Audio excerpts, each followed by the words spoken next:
how would you describe just kind of how much more comfortable you're feeling now than, let's say, when you first got thrown into college games? Yeah, I mean, my first ever college inning was West Virginia, which you can imagine that environment's pretty insane.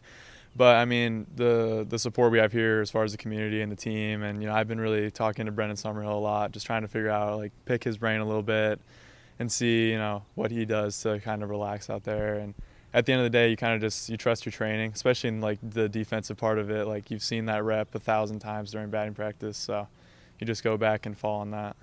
So I understood you were dealing with injuries during the fall. How tough was that?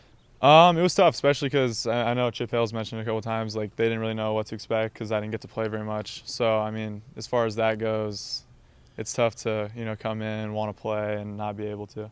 Had you been on any of the 30 rosters for, like, were you on for the Cincinnati or either of the trips to Texas? I was not on either of the trips for Texas. I got on the Cincinnati roster, and that was the first one. So West Virginia was your first time traveling with That was my first travel experience, Okay. yes. Mm-hmm. When you were hurt and unable to kind of prove yourself, were you concerned at all that, hey, like I might not make it here? Of course. I mean, of course, those thoughts run through your mind, and you just kind of got to fall back and trust that you're a good player and you've earned the right to be here, and just when the time comes, be able to show it. So. How did you not then rush, what you needed to show once you were back and able to do it? I'd say for that question, the hardest part is, you don't want to try to do too much, right? Because you don't want to make up for what you've lost or even think with that mindset. You just want to, go out and do what you can, especially during the preseason. You have, 5 to 10 scrimmages, so that's at least 20 at-bats where you have good opportunity and you're facing good arms. So. What was the process that took you to Florida out of from high school here and taking that year down at IMG? Yeah. So I played a national summer ball team called Trotsky National, and one of the other outfielders there was at IMG at the time, and he kind of mentioned it, like, I thought he was joking about it, like, hey, come down to Florida, blah, blah, blah.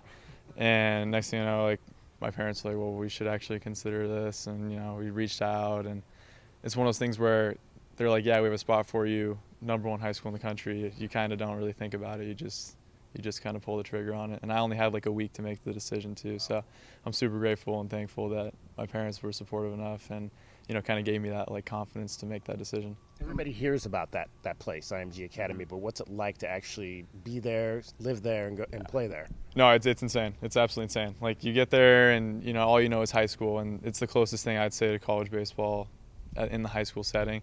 And you get there and you kind of have that same self-doubt a little bit when you get there of, oh, these are all the best players in the country. Like, where am I going to fall in? And at the end of the day, you just kind of trust your ability and you trust your work ethic, and you figure out where you are pretty quick. So. How many of your teammates got drafted? At IMG, just one. It was a left-handed pitcher, Blake Larson. Yeah, I was a really good friend with him. But so. several of them, I'm assuming, are in college now. Right? Oh, yeah, tons. Yeah, we actually play Noah Franco, who plays for TCU this next weekend. So, yeah.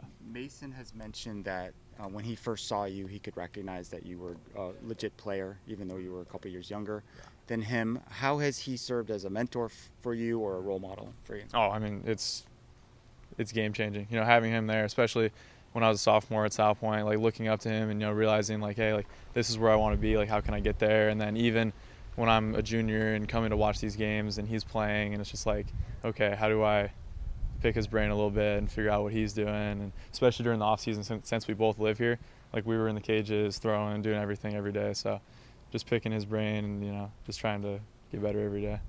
What is it? Go ahead. How did you learn how to play this outfield here? A lot of reps. A lot of reps. You take some reads in BP in the beginning, you're like, how is that in front of me? Like, it's tough, but eventually you just kind of figure it out. And Trip Couch has been perfect as far as like the instructional part of it, and we've just been trying to work hard every day. So. Were you surprised that you missed that ball that just barely scraped over the wall at BYU? Yeah.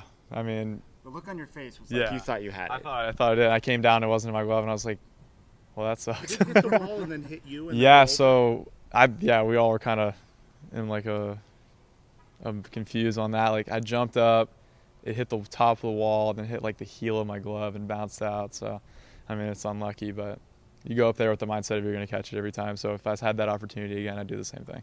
Have you guys kind of battled through, Brendan was out, then he was back, now he's out again? Yeah. I mean, obviously it's unfortunate. I mean, I've done with injuries as well. So, I mean, you don't wish that on anyone. Like, especially for him because, you know, he gets back in there, gets, 10 at-bats, and, you know, he's feeling good, hitting like almost 500 in those 10 at-bats. And to have something like that happen is just, it kind of drains you down. But you just got to trust that we have a great staff here, and they're going to help get you back quick. So. Did you played it all with Andrew Kane at all growing up at all? I played one tournament with him with B&L, but that was it. I mean, it's kind of tough because he lives up in Oro Valley and I'm all the way on the east side, so we're not like I would say close as far as like where we live or teams we played on. So. What's it been like to hit against college pitchers? I'll say, I mean, they're good, right? Don't get me wrong. Pitchers are really good, but you really got to understand that, like, you're also a good player and like you're a college hitter too. Like, yeah, I'm a freshman, okay, I'm still a college hitter. So it's like, don't ever overhype them or undervalue yourself. Like, know that you're there for a reason. So that's what I'd say about that.